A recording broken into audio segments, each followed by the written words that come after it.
Misa pertama Natal dimulai Selasa 24 Desember 2024 sore di berbagai gereja di Palembang, seperti Paroki Santo Yosef dan Katedral Santa Maria. Untuk memastikan keamanan, penjabat Gubernur Sumsel Ellen Setiadi bersama Kapolda Sumsel dan Forkopimda meninjau ke lokasi.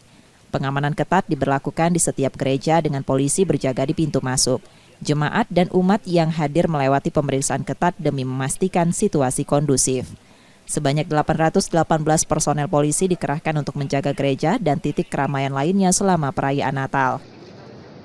Ibadah untuk Natal, kemudian nanti akan dilanjut di tahun baru, kita bisa jaga dengan situasi yang sangat kondusif, sehingga pelaksanaan ibadah dapat berjalan dengan hikmat, sehingga para umat dapat menjalankan ibadahnya dengan sebaik-baiknya. Dan kita harapkan titip doa juga kepada pastor, kepada teman-teman semua untuk mendoakan kondusivitas yang ada di Sumatera Selatan. Peninjauan dilanjutkan ke pos terpadu Bundaran Air Mancur untuk memantau arus lalu lintas saat Natal dan Tahun Baru.